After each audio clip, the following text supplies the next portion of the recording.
Assalamualaikum warahmatullahi wabarakatuh. Alhamdulillah, assalatu wassalamu ala rasulillah. La haula wa la quwata illa billah. Ini ada tuduhan baru bahwasanya tertangkapnya Samsuddin, si dukun palsu itu, sebagaimana yang dikatakan oleh Marvel, itu karena ulah Wahabi. Lagi Wahabi sebagai tertuduh di dalam hal ini. Konten ini dengan menggunakan bahasa yang datar tapi sifatnya cukup menyerang ya kepada mereka yang digelari Wahabi tadi. Dan tentu saja adalah sebuah evaluasi yang kurang tepat jika selalu Wahabi dijadikan alasan untuk yaitu konten. Nah, juga karena yang bersangkutan ini kan bikin konten. Jelas bikin konten yang bersifat tuduhan kurang tepat ya, yang diarahkan kepada Wahabi, yang juga didasarkan kepada informasi-informasi. Nah, namun kita baiknya dengar dulu apa yang disampaikan oleh konten ini sehingga bisa menyimpulkan apa yang disampaikannya itu. Jangan usah soal konten tukar pasangan yang dianggap sesat dan berbuntut panjang hingga menyebabkan Samsuddin ditahan pihak kepolisian.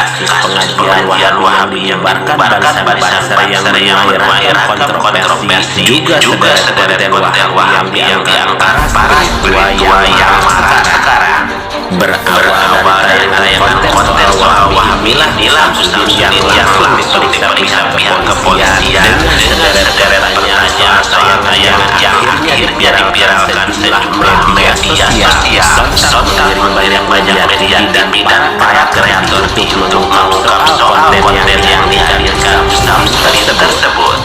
Ramainya para spiritual yang coba membangun Wahabi ajaran dalam sebuah konten dengan cara mereka yang unik yang para kelompok Wahabi serta mencoba mengancam melaporkan tayangan tersebut.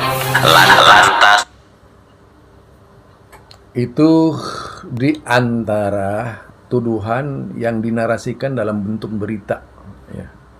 Tuduhan yang dinarasikan dalam bentuk berita ini sudah pasti arahnya ya ditujukan kepada Wahabi, karena Wahabi yang disinyalir itu tidak sesuai dengan amalan suatu kelompok di Indonesia, dalam hal ini NU, dituduh sebagai upaya untuk menguasai jemaah NU ya. Dituduh sebagai upaya merusak NU, dituduh sebagai upaya untuk merobohkan NU. Ini tentunya sangat lucu. Yang pertama, karena di NU itu sendiri kan mereka meyakini bahwa di NU terdiri dari para ulama. Apanya yang perlu diragukan kalau memang di NU itu banyak ulamanya? Seharusnya tidak perlu diragukan. Ada orang yang mau meruntuhkan Wahabi, ada orang yang mau meruntuhkan NU, ada orang yang berusaha menggusur NU. Itu saya kira tidak penting lah bagi NU yang demikian, karena NU ini adalah wadah besar, bahkan di dalamnya itu terdiri dari ribuan pesantren. Apanya yang perlu diragukan kalau memang NU itu seperti itu keadaannya? Tak perlulah diragukan.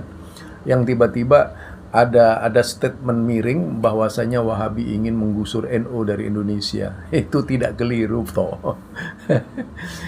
Menurut saya itu adalah tindakan-tindakan konyol, tindakan-tindakan keliru jika diasumsikan bahwa yang dinarasikan bahwa Wahabi itu adalah yang melaporkan ke kepolisian. Saya kira Wahabi itu tidak punya selera ya untuk melaporkan konten recehan, istilahnya konten-konten yang tidak berguna itu. Nah, tentu saja ini yang perlu diyakinkan kepada seluruh ahli berita ya, pembuat berita yang nyata-nyata juga terlibat penggelembungan anti Wahabi gitu ya. Karena bagi seorang kontainer itu hal yang demikian juga bisa menjadi narasi, menjadi sumber ya, sumber untuk memberitakan berita. Ya, kalau kita buat seperti itu, sebagaimana berita yang dimuat di sini itu kan penggelembungan dan kemudian mengatakan bahwa ada sinyalemen kalau Wahabi itu ingin menggusur NU, apalah kekuatannya Wahabi ya. Toh kalau berbicara soal tahlilan, berbicara soal maulid Nabi itu sama sekali tidak ada kaitannya dengan masalah konten Wahabi. Apalagi cuma konten-konten murahan sebagaimana yang dibuat oleh Samsuddin. Jelas tak ada manfaatnya sama sekali melaporkan. Tetapi itu adalah buah karya dari Samsuddin sendiri. Mengapa kemudian Samsuddin itu dipanggil kepolisian? Mengapa kemudian Samsuddin dibawa oleh kepolisian? Kemudian harus ditahan di situ. Itu tentu karena kesalahannya sendiri. Yaitu ketika membuat konten tidak hati-hati. Ya, membuat konten tidak hati-hati. Jelas narasi yang terdapat di dalam konten tersebut kan kemudian diasumsi dengan penuh kebohongan. Masa Wahabi seperti itu gitu. Ini kan bikin data-data palsu. Toh kalau kita lihat peristiwa-peristiwa nyata, yaitu sebagaimana yang terjadi dan diberitakan oleh berbagai berita, itu adalah konten pemerkosaan, konten para santri ketika dilakukan oleh seorang anak kiai dan sebagainya. Itu seluruhnya bukan Wahabi. Di luar Wahabi ya, saya tidak mau menyebutkan namanya. Yang tentu saja hal ini sebagai sesuatu yang seharusnya tidak saling tuduh-menuduh, tapi beritanya yang pasti itu datang para istilahnya mereka yang mencabuli santri-santri itu. Dalam berita itu banyak sekali. Kalau kita buka di dalam internet, kita buka dalam YouTube, itu banyak sekali korban-korban dari kalangan santri ini. Itu semua pelakunya bukan Wahabi. Ya, semua pelakunya bukan Wahabi. Nah, dari hal ini kita bisa simpulkan narasi yang disampaikan oleh Samsuddin itu kan narasi mengada-ngada, narasi yang tidak sebenarnya, narasi yang dibuat-buat. Ya, karena seperti banyaklah film-filmnya Samsuddin ini yang sepertinya tidak bersahabat dengan Wahabi. Tahu-tahu dari pengakuannya ini konten bohong katanya, konten yang dibuat-buat. Padahal kan orang kemudian beranggapan bahwa seolah-olah narasi itu adalah kisah nyata dari Wahabi. Jadi Wahabi seperti itu. Seperti kita lihatlah misalnya yang sering menayangkan film faktual itu, tapi dalam bentuk yaitu mengalihkan kepada bintang film dan sebagainya, diceritakan oleh bintang film itu, misalnya Indosiar. Itu sering mencitrakan kisah nyata, yaitu dengan narasi yang sedikit dirubah dan sebagainya, lalu dimainkan oleh para pemain film itu untuk menghasilkan sebuah karya yang bagus. Nah, yang Samsuddin ini karyanya kan memang jelek dari awal. Dari mana narasinya itu, dari mana itu yang disampaikan oleh Samsuddin berkaitan dengan Wahabi semuanya. Seolah-olah lagi, yang lebih lucu lagi, Wahabi ketika dinarasikan sebagai dukun itu sudah keluar dari dari cerita yang tak sebenarnya itu. Karena mana ada orang Wahabi percaya dukun gitu kan. Di sini makin lucu dari Samsuddin. Banyak, bukan hanya masalah tukar suami istri, dari konten Samsuddin yang banyak berbicara kebohongan itu. Kontennya yang banyak bohongnya ya. Nah, karena itu apa yang dilakukan oleh Samsuddin ini adalah sebuah narasi yang cukup jahat dalam dunia konten ya. Jelas sekali, misalnya masalah Maulid Nabi. Kalau kita lihat tadi dari komentator dari kontainer ini, dari netizennya ini, yang menggambarkan peristiwa Samsuddin itu ada seolah-olah ada kaitannya dengan Wahabi, padahal sama sekali tidak. Berita mengenai Samsudin, justru Samsudin lah yang membuat gara-gara terhadap Wahabi. Tapi rasanya kalau berbicara itu akan dilaporkan oleh Wahabi juga tidak benar. Wahabi selama ini tidak pernah main lapor-laporan. Yang sering main lapor-laporan itu kelompok sebelah, ya. Itu harus tuntas lah sebagai seorang kontainer tuh kalau bikin berita dengan cukup lengkap lah narasinya. Tidak membuat-buat narasi yang membahayakan bagi umat. Kita lanjut saja itu. Cerita ini lucu. Apakah kejadian yang menimpa Samsudin adalah para Wahabi yang melaporkan atau murni sebuah kesalahan Samsudin hingga pihak berwajib bertindak cepat sebab agama yang sensitif dan cukup meresahkan hingga para tokoh membeberkan hal penting ini. Salahnya mari kita bongkar dengan sampai selesai agar tidak salah paham. Saya tidak akan ke Wahabi, bukan kembali ke Samsudin memberangus saya setuju. Meskipun itu situasi filmnya satu. Karena apa saudara? Wahabi ini sangat berbahaya ideologi amaliyah sangat berbahaya. Edukasi atau pembodohan yang sudah ketahuan kebodohannya akhirnya berdalinya padahal nggak ada nilai sama sekali tersebut buktinya dihapus. Dan di sini juga dia mengatakan semua kontennya settingan, semua kontennya palsu. Saya bisa sebisa jadi segera kasih tahu saya. Dari saya bisa nanti biar urusannya jalur langit.